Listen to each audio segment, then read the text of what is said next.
Hello, I'm Cory Wise. I live here in Grand Junction, Colorado with my family, 38 years old, and I married my high school sweetheart. Let's see, that would be, how long ago, baby? 19 years ago or so. Anyway, here's my family. This is my wife, Nicole, and Michael, Jordan, Andrew, and my little Sophia. She just turned 7 the other day, and she's a sweetheart. Anyway, I wanted to tell you a little bit about myself. I've been involved in ministry now for a little over 16 years. I was going to pursue a degree in risk management and open a one-stop shop for all your car needs. I was real big into the automobile market through my dad, and I just thought that was exactly where I was going. That's where I had interest. That's where I had some abilities. And God threw me a curve, and I ended up teaching youth Sunday school at Royal Oaks Baptist Church. Seeing that grow, becoming the youth director, getting out of the military and getting involved at another Christian school right down the road, while also being the youth pastor there at Royal Oaks.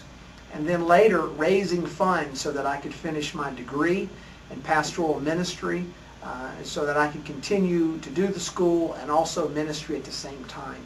It was a wild adventure, but it was a growing time, a learning time, a developmental time for both my wife and I. We got involved at a young age, and we never looked back. After leaving Royal Oaks, I went to Breckenridge, Texas, to a small church. It was about 18 people at the time where I came in. The church had been through a lot, had been through multiple splits. No pastor that had been pastoring the church even lived there for the past 5 or 6 years. There was not a working budget. There was very little ministry activity. And we began developing some things there which are still allowing that church to grow and develop today.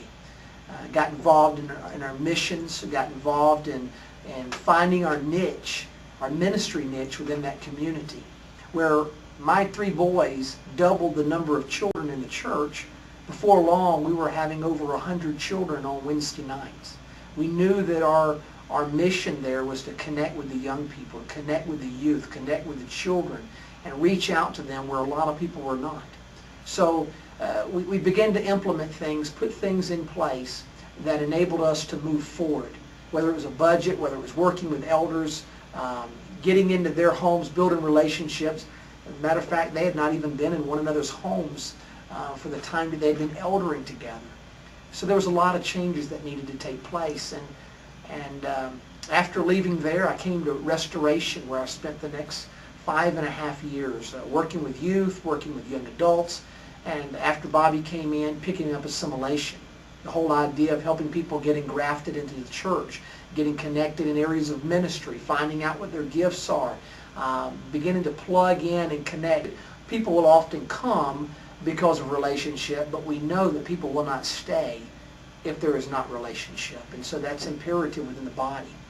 After there, I went out and planted in Arizona, trying to work within a context of a team to plant. My wife and I knew that we did not want to do that by ourselves, just with our family. So we took off to Arizona. Some people were out there that we knew, some people coming from Arkansas, and we thought there would be some people coming from Texas, but that did not work out. One of the things that we really did learn there is that terminology, it's great to have the same terminology. It's great that you're communicating through the same words, using the same verbiage. But definition and verbiage can often be different. And so it's important that you understand what each other is saying when you're talking about commitment, when you're talking about a team, whenever you're talking about relationships and what that looks like, when you're talking about involvement. So all of those things are important. We learned a lot.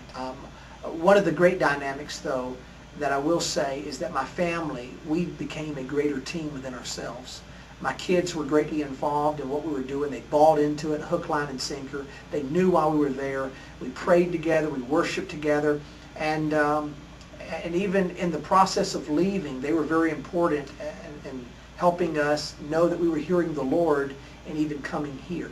So we laid that down and came to Grand Junction, Colorado.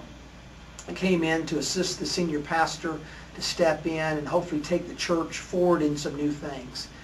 The elders felt like the church was primed. It was primed at the pump, ready to make changes. But as I got here, it's kind of like anything else. You know, if you dig a little deeper, sometimes you realize that there's a deeper hole there than you anticipated. Whenever I showed up, I realized that a lot of these ministries were not calendaring together. They had not been meeting together for prayer, for support. Some of them didn't even really know each other. And I knew that that wasn't good. I knew that it was needed for us to come together, to build relationship, and to make sure that we're working as a team, that we're unified in the direction that we're moving. The other thing is that some of them were already on the edge of burnout.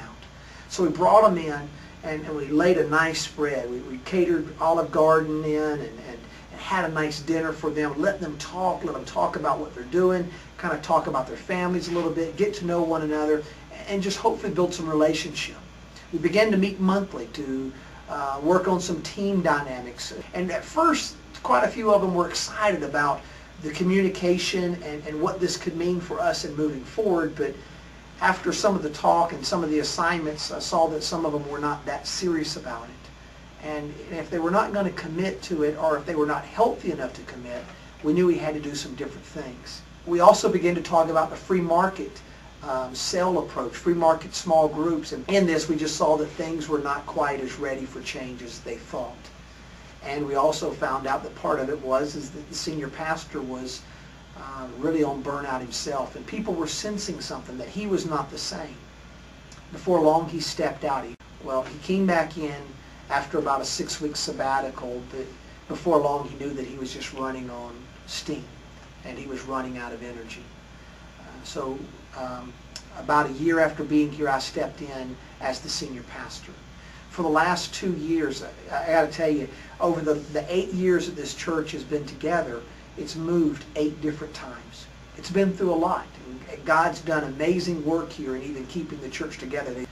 But there was a lot of change that needs to take place. Change of understanding that our system, the model in which this church was founded upon, a Sunday celebration model, was needing to change. Small groups needed to come in a greater sense.